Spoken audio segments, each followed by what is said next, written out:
Andrew, tell us a bit about the differences between a 997 and a 991 Cup car from a racer's perspective. Well, from the driver's perspective, one of the largest differences is the fact that the 997 actually has a stick shift, sequential obviously, but up down. But he actually has to take his hand off the wheel, grab the stick, shift gears.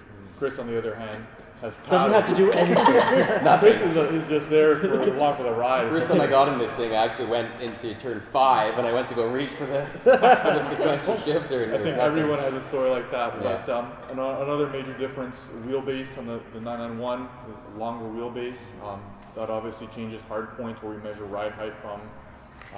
Also changes the dynamics of the car, how it handles. Wider tires on the 991, slightly, but enough that the car overall has more grip than the 997. And generally speaking, at most sport, you're looking at a 1 and change to 2 second delta between the two cars. Right. So the differences are substantial enough that 2 seconds at most sport is quite significant. Tell us about the trackside support that you get from Porsche, and it's kind of what makes the series and actually racing a 911 a little bit different. For sure, I think the trackside support from Porsche is honestly second to none. You have a question, there's people on hand to offer technical support to help diagnose issues. If you have an error message come up on the dash and you're not really sure what it means, they have enough experience. They're not people who are super green. They're all people with tons of racing experience to say, well, we saw this on this car in this country, and they would kind of point you to the right direction. And there's really you can never really put a price tag on what that's really worth to a team.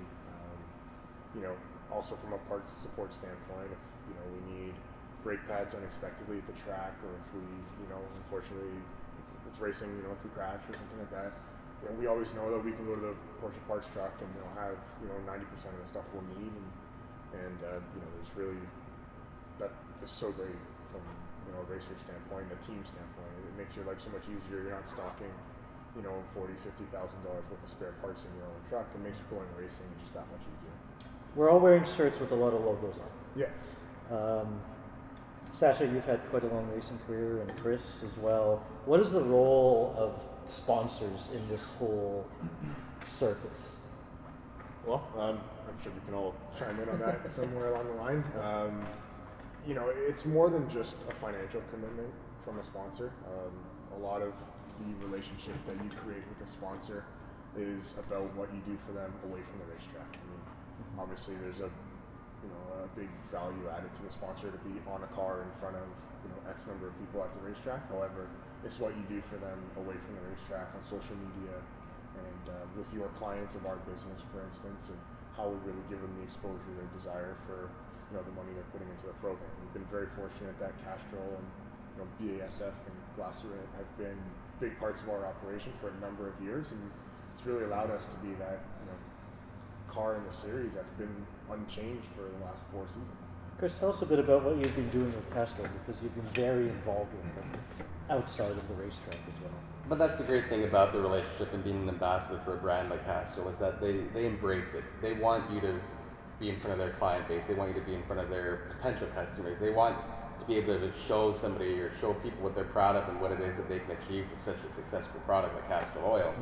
So the events that we do, if it's a track event with our customers or their customers, if it's a viewing or a signing outside of a Canadian Tire in Vancouver, or if it's in Northern Ontario, it's all very, very important because we're really targeting their market and their audience. And for them, Castrol as a brand to be associated with Pfaff Porsche, or Porsche as a manufacturer in a racing series, it definitely is a high profile that isn't necessarily always easy to be involved in or associated to. And as we all know, and I think we can all agree that this has become probably one of the most recognizable cars in the country because of the amazing livery that was designed by Pfaff, and it just really shows the true Castrol colors as a brand. Sasha, tell us about the role of sponsors in your career and how they've kind of helped you get to where you are. Yeah, it's really a partnership. So both parties need something or want something, and you work together to a mutually beneficial outcome. And the best partnerships are the ones where it's not just about money. Like Chris was saying, it's about outside of racing events and promotions and engaging customers in a different way, and showing the brand's core values. And it's difficult when you sell oil to kind of put something on that, but when you put it behind racing, you show the passion, then all of a sudden, I think customers can associate with that, and they can get behind that. And I think that's why it's so important for brands to partner with racing, because there's so much passion there that they get to be part of that passion. Passion's a word that keeps coming up, not just within our organization, but especially when it comes, to the race team. And I think maybe let's start with Caitlin. Like all of us here have, I think, an interesting history with motorsports, some more illustrious than others, but it's something that really unites all of us, I think. So why don't you tell us a bit about your race car?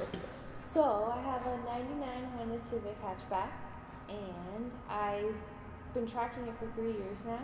This year, unfortunately, I haven't been racing it as much, tracking it just because we had problems with the motor swap.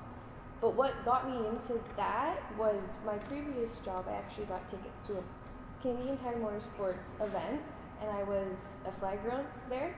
And I'm not kidding, ever since that day, being a flag girl in the pits, I was just hooked. I had to get a Civic, or I had to get a car so I could be on the track. And then I Googled how to get into racing, not even kidding. Ended up doing Small World, the Fast Track Day, my first day ever. Who knew I would have been working here? And then just lost my train of thought. That's And then you had VTEC. and then VTEC kicked in, yo.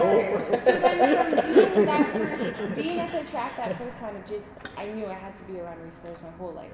And then tracking my Honda Civic, not really going far, I kind of had a mentality of, well, if you can't beat them, join them. So I joined my lovely race team, and I've been happy ever since. Chris? Where did it all start? You were conceived trackside? Rumor has it that something happened in turn one at Mosport in the tent, but I don't know. I don't dig too much into that story if it's true or not. I think it's maybe an old wives' tale. Anyway, always been around racing. My father, very passionate about motorsports in Europe, lived in England, raced a Mini when he moved to Canada, and continued my grandfather, my mom's father's business. He ended up racing a Honda CRX, so Honda. You can appreciate that. It was a Honda CRX in the Firestone Firehawk racing series, which was really cool. And I remember going trackside and hanging out with him and following all his races at Mosport or Shannonville or Mont Tremblant. And eventually, at the age of 9, saw an ad in a French racing magazine called Pole Position for go-kart school.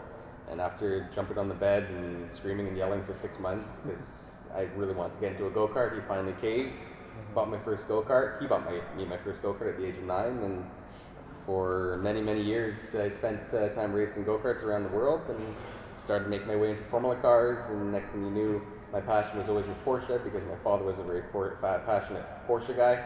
I spent a lot of time in the backseat of a 944 and a 911 and so on, so it was a natural fit for me and a dream come true when I raced with another team in the Canadian GT3 Cup Series in 2012. And at that moment, after being successful in those 2 races, I hooked up with Pfaff Motorsports, or at the time Jimmy Vivitas and Chris Pfaff, and the rest is history. This has been my car ever since. Andrew? As long as I can remember, I've been obsessed with cars. My family to this day tells stories of me as a toddler in the back seat in my car seat, naming cars out the window. I mean, all the things that my father from the day I was born had me in Ferrari gear, head to toe, and I'm naming cars out the windows, whatever the case may be. And when I was 4 years old or something around that time, I had my tonsils removed, and my dad got me a go-kart. Two are intrinsically tied to each other. So. I mean, I couldn't reach It's a natural fit. I couldn't reach the pedal, so he made me like 6-7 inch long pedal extender so I could drive the car, even though I wasn't big enough for it. So definitely he was the inspiration behind my passion for the sport. I mean, certainly if I had stuck with karting, I'd be in Chris's seat now. Right. It goes without saying, of course. But no, realistically, I mean, as I progressed, I mean, the money involved, and you sort of come down to earth as you get older. And when I realized becoming a professional race car driver probably wasn't in the cards, making it to Formula One, I mean, we all know what kind of budget that entails. I went to school and worked my butt off so that I could one day achieve a position similar to this in motorsport. I mean, this is what I'd like to be doing. If I could fill every weekend working with these guys and running a race car, I mean, that's definitely my happy place. And Steve, what's his title? What do you keep calling him? Engineered. Nerd. Sasha? Yeah, I've got a kind of interesting start in racing. I kind of was sliding around in the street and I got in a little bit of trouble. So, anyways, long story That short. hasn't happened to I think any we've of all us. been there once or That's twice. what we're talking about. So long story short, I've kind of always built my own cars and raced them, which I've kind of enjoyed doing. We've had some success in hitting touring car, and then more recently I've been working with Mental Autosport, so I've had the pleasure of driving their Aston Martin and more recently the Camaro in the Continental Tire Sports Car Challenge Series. So yeah, it's been the same sort of thing. You know, you love cars since you're a kid, and one way or another you end up at the racetrack most weekends in the summer. In the winter, you're kind of just on the simulator all the time or whatever. You're just waiting for the next season to start. Waiting, yeah. Turning a big fortune into a small fortune. That's Yeah. right. And your Z? Yeah, and I've got a 350Z that never gets enough attention. So, Yeah. Steve, thank you for giving Kels its moment of Steve is not one spotlight. to talk for cars that don't get enough attention. Yeah. Like I said, I mean, I've been around racing. I've loved it. My dad's a big, car fanatic. When I got my license, I was driving a Mazda RX-8 for a little bit there, and went to a fast track day, oddly enough, and little did I know I'd be working for them and running that program now. But slowly got into autocross, and kind of found that there's no cool way to tell your friends you dodge pylons in the parking lot. So then Autocross. then I said, this whole Gymkhana. Oh, exactly right. So there was really, I struggled with really enjoying it. Yeah. Then I did my first solo one. It was called a Time Attack event, and I said, this is pretty cool. And as I was going through school, I'd work all summer to save up enough money to do one event at the end of the year. So, I kind of got through that, and I was, how I met Sasha, we did a little bit of work on my car at the time, and I slowly transformed it into a race car that, never ran this past season, but You've been too busy running this team. I've been too busy with the team. But I mean, there's a big financial commitment to build the car that I want to build and to go the speed that I want to go with my cars. So You gotta get rid of the Doritos. I got to get rid of Yeah. the rotary apparently. So, we're getting there. It's coming along the pipeline, and again, I have no intention of ever going wheel-to-wheel racing with the car. I've worked way too hard for someone to crash into me. We'll but, change that. We'll work on doing Or that. maybe I'll do one event at Tremblant, like the Fall Classic, and Yeah. do my first race at the end of next year. Maybe it'll be something fun like that. But I really have honestly no intention of ever racing it. I'd love to do time attack with it, and just set all-out fast laps. I think it's cool to go and beat up on really expensive cars with the Mazdas. It's pretty fun. And you, Lawrence, tell us about My racing career as such is really not that illustrious. I was pretty terrible at Solo 2. I was pretty terrible at Solo 1. In my previous career as an auto journalist, Porsche, for some reason, thought it would be a really good idea to put me in the navigator's seat in a 14-day rally raid event called the Trans-Siberia, where myself and a guy named Kays Nierop, who drove for the factory at Le Mans, rolled a Cayenne in the middle of the Gobi Desert.